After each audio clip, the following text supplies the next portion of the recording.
Hello everyone, welcome to my channel Creative Ishita. So before seeing the video, please like, share, subscribe to my channel and hit the bell icon for the latest update. So I have prepared this video. This is the part 2 video and earlier I have uploaded part 1 video. So this is the part 2 video and I will provide you link of part 1 in description box so you can see from there. So now let us start. The food pipe and oesophagus. The swallowed food passes into food pipe और ओसोफिगर. तो मतलब कि जो food हमने चबाया है फिर वो हमारे फूड पाइप में से पास कर देते हैं. तो मैंने आपको पहले भी पिछली वीडियो में बताया था कि जो फूड पाइप है मतलब कि जो ओसोफिगस है वो फूड पाइप का दूसरा नाम है. Look at the figure 2.2. तो मैं आपको फिगर दिखाई देती हूँ.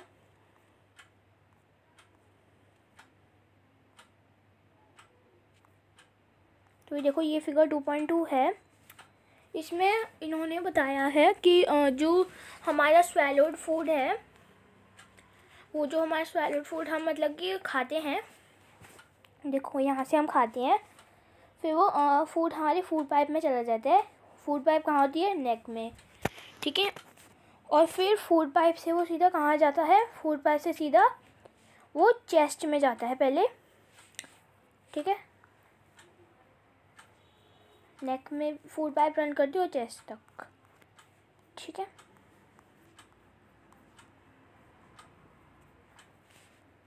The food pipe runs along the neck. तो ये जो फूड पाइप है ये नेक और चेस्ट तक रन करती है. ठीक है. और जो ये जो फूड है वो पुश डाउन होता है movement of wall of the food pipe. तो ये जो फूड है वो धक्का मारता है, मतलब जो फूड है वो धक्का खा के वो वॉल ऑफ फूड पाइप, तो फूड पाइप की वो वॉल तक पहुंच जाता है. और actually this movement takes place throughout the alimentary canal and pushes food downwards. तो मतलब कि जो ये मूवमेंट है ये तब तक पूरे एलिमेंट्री कैनाल तक चलती है और ये जो फूड है वो पुश होता रहता है डाउनवर्ड्स. ठीक है. At times the food is not accepted by your stomach and it is vomit out. जब हमारा फूड, जब हमारा पेट भर जाता है तो फिर जो फूड है वो और नहीं आ पाता, तो फिर हम फिर भी खा लेते हैं उसको. फिर वो क्या होता है, जब वो हम नहीं खा पाते, हमारा पेट डाइजेस्ट नहीं कर पाता, तो फिर वो वॉमिट आउट हो जाता है. Recall the instance when you vomit after eating and think reason for it. तो मतलब कि आप याद करो कि कब आती है आपको वॉमिट. ठीक है. और फिर डिस्कस करो अपने पेरेंट्स और अपनी क्लास टीचर के साथ. अब है द स्टमक. एलिमेंट्री कैनाल का है ये पार्ट, स्टमक.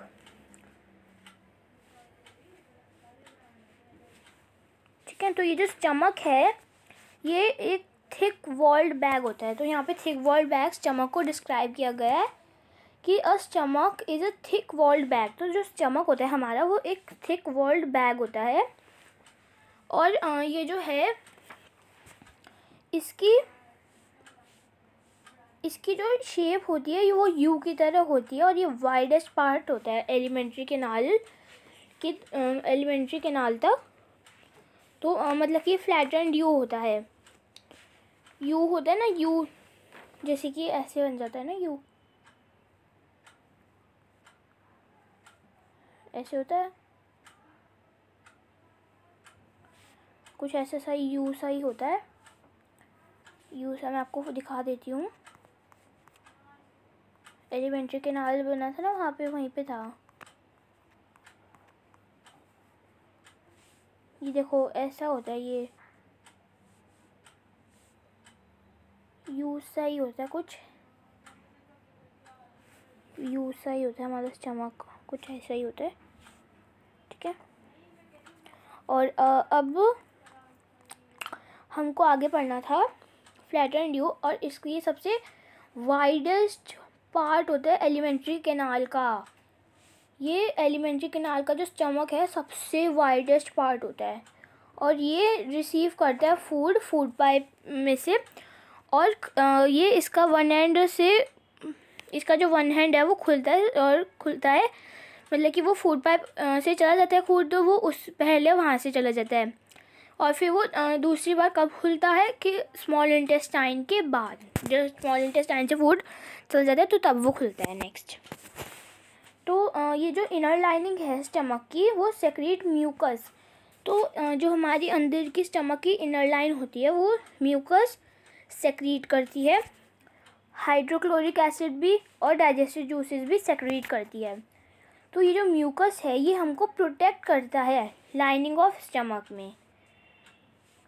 और ये एसिड को, और जो एसिड है वो मैनी बैक्टीरिया को किल करता है जो कि हमारे अलोंग विद द फूड, जो हमारे फूड के साथ चले जाते हैं और फिर वो मीडियम हो जाता है स्टमक एसिडिक। तो फिर ये जो है ये फिर मीडियम कर देता है स्टमक के एसिड को। और ये जो डाइजेस्टिव जूसेस है वो किसका ब्रेक डाउन करते हैं, प्रोटीन्स को, किसमें, सिंपलर सब्सटेंस में। तो ये प्रोटीन्स को सिंपलर सब्सटेंस में कर देते हैं कौन, डाइजेस्टिव जूसेस ब्रेक डाउन करते हैं प्रोटीन्स को स्मॉल मतलब कि सिंपलर सब्सटेंसेस में। अब है द स्मॉल इंटेस्टाइन। तो ये जो स्मॉल इंटेस्टाइन है ये हाईली कॉइल्ड होता है और ये 7.5 मीटर लॉन्ग होता है। तो मतलब कि कॉइल्ड का मतलब ऐसे ऐसे ऐसे ऐसे बहुत 7.5 बहुत लंबे होते हैं, तो फिर वो हमारे पेट में कॉइल्ड होता है। और ये रिसीव करते हैं सेक्रीशन फ्रॉम लिवर। तो ये सेक्रीशन को रिसीव करते हैं किसमें से, लिवर से और पैंक्रियाज में से। और इसकी जो वॉल है ये जूसेस सेक्रीट करती है। और ये जो लिवर है ये रेडिश ब्राउन ग्लैंड होता है जो कि सिचुएटेड होता है upper part of abdomen on right side. तो ये जो लिवर है ये रेडिश ब्राउन ग्लैंड होता है जो कि अपर पार्ट में, एब्डोमेन के अपर पार्ट में सिचुएटेड होता है राइट हैंड साइड में। और ये जो है ये लार्जेस्ट ग्लैंड है बॉडी का और ये सेक्रीट करता है बाइल जूस जो कि स्टोर्ड होता है किसमें, सैक में, और जिसको हम गॉल ब्लैडर कहते हैं। ये जो बाइल है वो एक इम्पॉर्टेंट रोल प्ले करता है डाइजेशन मतलब फैट्स को डाइजेस्ट करने में। ये जो पैंक्रिया है ये लार्ज क्रीम कलर की होती है ग्लैंड जो कि लोकेटेड होती है जस्ट बिलो द स्टमक में। Pancreatic juices act on carbohydrates and proteins and change them in simpler forms. तो मतलब कि जो पैंक्रियाटिक जूस होता है ना वो कार्बोहाइड्रेट्स और प्रोटीन्स पे एक्ट करता है और उनको सिंपलर फॉर्म में चेंज करता है। तो the partially digested food now reaches the lower part. तो जो फूड डाइजेस्टेड हो जाता है और फिर रीच करता है लोअर पार्ट में, किसके, स्मॉल इंटेस्टाइन में, जहाँ पे इंटेस्टाइनल जूस कंप्लीट होता है और डाइजेस्ट करता है ऑल कंपोनेंट ऑफ फूड में। जो कार्बोहाइड्रेट्स होते हैं वो ब्रोकन डाउन हो जाते हैं into simpler sugar such as glucose, fats. किस में करता है ये सिंपल शुगर, ग्लूकोज और फैट्स को किसमें, फैटी एसिड, कोलेस्ट्रॉल। और ये जो प्रोटीन है, प्रोटीन किसको ब्रेक डाउन करते हैं, अमीनो एसिड में। तो पहले हम आगे बढ़ें तो पहले हम ये कर लेते हैं। The working of stomach was discovered by a strange accident. तो मतलब कि जब हमको पता चला है तो फिर इस एक्सीडेंट के बारे में पता चला है। एक मैन था जिसका नाम एलेक्स एस टी मार्टिन में, और वो बहुत ही गंदी तरीके से एक शॉटगन से हिट हुआ था। ये जो बुलेट हेड है वो सीरियसली उसने डैमेज कर दिया था उसको, चेस्ट वॉल को, और एक होल बन गया था उसके स्टमक के वहाँ पे, ठीक है, स्टमक के वहाँ पे। और फिर उसको एक अमेरिकन आर्मी डॉक्टर विलियम बियोमॉट ने देखा, और फिर जो डॉक्टर है उसने पेशेंट को तो बचा लिया, लेकिन पर वो होल को क्लोज़ नहीं कर पाए प्रॉपरली। तो फिर ब्यूमॉन्ट है, उसने उन्हें लिया कि उनकी ग्रेट अपॉर्चुनिटी देखी और देखा कि उस चमक के अंदर क्या क्या होता है इस होल के कारण, और उन्होंने एक वंडरफुल ऑब्जर्वेशन भी बना ली। ठीक है, जो ब्यूमॉन्ट डॉक्टर था उन्होंने देखा, ये भी फाउंड किया कि जो चमक है उनके वो चर्निंग हो रहा था फूड, और वो सेक्रीट करता था फ्लूइड को जो कि फूड डाइजेस्ट करता है। और ही वॉज एब्जॉर्ब, तो वो ये भी एब्जॉर्व करता था कि जो एंड है इस चमक का वो ओपन्स इनटू स्मॉल इंटेस्टाइन, मतलब वो इंटेस्टाइन में करता था ओपन, और फूड डाइजेस्ट करने के बाद तो जब फूड डाइजेस्ट हो जाता था कम्प्लीटली इन स्टमक, तो वो सारा उसका जो भी होता था उसका तो वो इस होल के ज़रिए देख लेता था। ठीक है, तो अब हम करते हैं absorption in small intestine. The digested food can now pass into blood vessels in the wall of intestine. तो मतलब कि ये जो डाइजेस्टेड फूड है वो पास हो सकता है ब्लड वेसल से वॉल ऑफ इंटेस्टाइन तक, मतलब इंटेस्टाइन यहाँ पे स्मॉल इंटेस्टाइन की बात करी है, और इस प्रोसेस को हम एब्जॉर्प्शन कहते हैं। तो ये जो इनर वॉल है स्मॉल इंटेस्टाइन की, उसमें 1000 लाइक फिंगर लाइक आउटग्रोथ होते हैं जिनको हम विली कहते हैं। विली प्लूरल फॉर्म होता है और सिंगुलर फॉर्म उसका होता है villus. Can you guess that what the role of villi could be in intestine. तो क्या तुम गैस कर सकते हो कि विली का क्या रोल होता है इंटेस्टाइन में। जो ये विली है वो इंक्रीज़ करती है सरफेस एरिया एब्जॉर्प्शन के लिए डाइजेस्टेड फूड का। जो ये सारी विलस होती है, ईच विलस उनके network of thin and small blood vessel close to its surface. तो मतलब कि इसके पास जो विलस होता है उनका एक थिन नेटवर्क होता है जो कि स्मॉल ब्लड वेसल को क्लोज करता है इसके सरफेस में, और ये जो सरफेस होता है विली का वो एब्जॉर्व करता है डाइजेस्टेड फूड मटेरियल्स। तो ये जो एब्जॉर्व सब्सटेंसेस है फिर वो ट्रांसपोर्टेड होते हैं ब्लड वेसल्स में to different organs of the body when they are used to build complex such as. तो मतलब कि ये जो एब्जॉर्ब्ड सब्सटेंसेस होते हैं फिर वो ट्रांसपोर्ट करते हैं ब्लड वेसल्स को डिफरेंट ऑर्गन्स तक बॉडी के, और फिर वो बिल्ड करते हैं कॉम्प्लेक्स सब्सटेंसेस, जैसे कि अभी हम देखते हैं, जैसे कि प्रोटीन्स हो गए जिनको बॉडी के लिए रिक्वायर्ड चाहिए होती है। इसको हम एसिमिलेशन कहते हैं।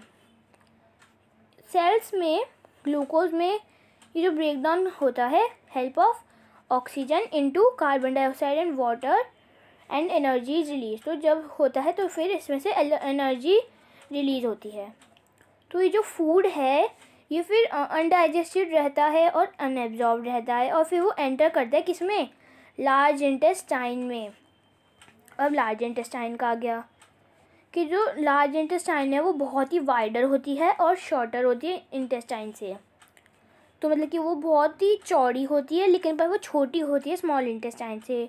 ये 1.5 मीटर की होती है इसकी लेंथ, और स्मॉल इंटेस्टाइन की कितनी लेंथ होती थी, स्मॉल इंटेस्टाइन की 7.5 मीटर, 7.5 मीटर होती है स्मॉल इंटेस्टाइन की। तो मतलब कि आप इमेजिन करो कि स्मॉल इंटेस्टाइन जो होता है उसकी 7.5 होती है और लार्ज इंटेस्टाइन की 1.5। और ये जो फंक्शन करती है ये एब्जॉर्प्शन ऑफ वाटर फंक्शन करती है, एब्जॉर्ब करने का वाटर का। और ये जो कुछ सॉल्ट ऐसे होते हैं जो कि अनडाइजेस्टेड हो जाते हैं, और ये जो रिमेनिंग वेस्ट है फिर वो पास होता है रेक्टम से और रिमेन करता है सेमी सॉलिड फेसेस से। ठीक है, ये जो फीकल मैटर है ये फिर रिमूव्ड हो जाता है एनस से टाइम टू टाइम, और इसको हम क्या कहते हैं, ईजेशन। डाइजेशन इन ग्रास ईटिंग एनिमल्स। तो अब यहाँ पे ग्रास ईटिंग एनिमल्स जैसे कि काऊ हो गई, उसका डाइजेशन के बारे में भी हमको बताया है। Have you observed cow, buffalo and other grass eating animal chewing continuously even when they are not eating grass. तो क्या तुमने कभी देखा है कि जो काऊ है, बफेलो है और बहुत सारे अदर ग्रास ईटिंग एनिमल्स हैं वो च्यू करते हैं continuously even when they are not eating, तो तब भी वो च्यू करते हैं जब वो ग्रास नहीं खाते। तो फिर ये जो है ये actually they quickly swallow the grass and store it in a separate part of stomach called rumen. तो मतलब कि जो ये जल्दी से swallow कर लेते हैं ग्रास को जहाँ पे भी इनको ग्रास मिलती है, और फिर उनको वो एक पार्ट में स्टोर कर लेते हैं, पार्ट जिसको हम रुमेन कहते हैं। तो फिर ये जो फूड है फिर वो इसमें पार्शियली डाइजेस्टेड हो जाता है, जिसको हम कर्ड कहते हैं। लेकिन फिर later the curd returns to mouth in small lumps. तो मतलब फिर वो बाद में जब उनको च्यू करना होता है, तो फिर वो जब डाइजेस्ट करना होता है तो फिर वो माउथ में आ जाता है लम्प्स में, और फिर जो एनिमल्स है फिर वो उसको च्यू कर पाता है। तो इस प्रोसेस को हम रूमिनेशन कहते हैं, और ये जो एनिमल्स हैं इनको हम रूमिनेंट कहते हैं। ये जो ग्रास है वो सेल्यूलोज में बहुत ही रिच होती है, और ये एक टाइप ऑफ कार्बोहाइड्रेट होता है, ठीक है, जो बहुत सारे एनिमल्स होते हैं ह्यूमंस को इंक्लूड, लेकिन पर वो डाइजेस्ट नहीं कर पाते सेल्यूलोज। और अब हम करते हैं ये ruminants have a large sac like structure between small intestine and large intestine। तो ये जो ruminants होते हैं इनके पास बहुत लार्ज सैक होता है, स्ट्रक्चर बिटवीन स्मॉल इंटेस्टाइन के बिटवीन होता है और लार्ज इंटेस्टाइन के बिटवीन होता है। तो ये जो सेल्यूलोज है फूड का फिर वो डाइजेस्टेड हेयर होता है, किसके एक्शन से, बैक्टीरिया के एक्शन से, जो कि ह्यूमन्स में प्रेजेंट नहीं होता। तो फिर so far you have learned about animals. तो आपने आपने बहुत पढ़ लिया है एनिमल्स के बारे में अब। तो फिर जो कि डाइजेस्टिव सिस्टम उनके बारे में, लेकिन but there are many small organisms we do not have mouth. तो मतलब कि उनका माउथ नहीं होता और फिर वो सीधा डाइजेस्टिव सिस्टम होता है उनका। तो फिर how they acquire the digested food. तो फिर वो कैसे अंदर लेते हैं डाइजेस्टेड फूड को। In this section below you will learn other interesting way of intake. तो मतलब एमोइबा के बारे में हम पढ़ेंगे, फीडिंग और डाइजेशन। तो मतलब वो कैसे फीड करता है और डाइजेशन बताएंगे हम एमोइबा के बारे में। तो ये जो एमोइबा है ये एक माइक्रोस्कोपिक सिंगल सेल्ड ऑर्गेनिजम्स है जो कि पॉन्ड वाटर में मिलता है। ये जो एमोइबा है इनका एक सेल मेम्ब्रेन्स होता है जो कि राउंडेड होता है, डेंस न्यूक्लियस होता है इनका, और जो इसके बहुत सारे स्मॉल बबल्स लाइक वैक्यूलोस होते हैं। इन इट्स वैक्यूलोस किसमें होते हैं, साइटोप्लाज्म में। ये जो एमोइबा है ये constantly changes its shape and position. मतलब कि इसकी कोई शेप नहीं होती, ये चेंज करता रहता है अपनी शेप भी और पोजीशन भी। It push out one of more finger like projections. तो मतलब कि ये फिंगर लाइक प्रोजेक्शन को पुश करता है, जिसको हम सीडोफोडिया कहते हैं या फिर हम फॉल्स फीड कहते हैं, मूवमेंट का, और कैप्चर करता है फूड। और ये जो एमोइबा है ये माइक्रोस्कोपिक ऑर्गेनिज्म से फीड करता है जब वो सूंघता है। तो ये मैं आपको दिखा देती हूँ, ये है ओमोइबा। ये जो है इनके फूड वैक्यूल्स है, फूड पार्टिकल्स, सीडोफोडिया, ये न्यूक्लियस, ये इनके बबल्स है ना, न्यूक्लियस, ठीक है। अब हम आगे करते हैं। तो फिर ये जो है ये पुश कर देता है। अब आप पूछोगे कि क्या पुश करता है ना, देखते हैं। जब वो सेंसेस कर देता है तो फिर वो पुश करता है अपनी pseudopodia out around the food particles. तो फिर फूड पार्टिकल्स में अपने कर लेता है और फिर उसको एनगल्प्स करता है, तो फिर वो उनको फिर खा जाता है। और फिर ये जो फूड है ये ट्रैप्ड हो जाता है फूड वैक्यूल में, और ये जो अब डाइजेस्टिव जूसेस है वो सेक्रीट करते हैं फूड वैक्यूल में। ये फूड के ऊपर एक्ट करते हैं और उनको ब्रेक डाउन करते हैं सिंपलर सब्सटेंसेस में। फिर ग्रेजुअली जो डाइजेस्टेड फूड है वो फिर वो एब्जॉर्ब्ड हो जाता है, और ये जो एब्जॉर्ब्ड फूड होता है वो यूज़ होता है ग्रोथ के लिए, मेंटेनेंस के लिए और मल्टीप्लिकेशन के लिए। और ये जो अनडाइजेस्टेड रेसिड्यू है फूड का ये एक्सपेल्ड हो जाता है outside by the vacuole. The basic process of digestion of food and release energy the same in all animals, ठीक है। In later chapter you will learn about transport of food absorbed by. तो मतलब बाद के chapter में पढ़ोगी कि जो food कि ना कि जो ट्रांसपोर्ट ऑफ फूड कैसे एब्जॉर्ब होता है इंटेस्टाइन में बहुत सारे पार्ट्स की मदद से। ठीक है, तो तब तक के लिए बाय फ्रेंड्स।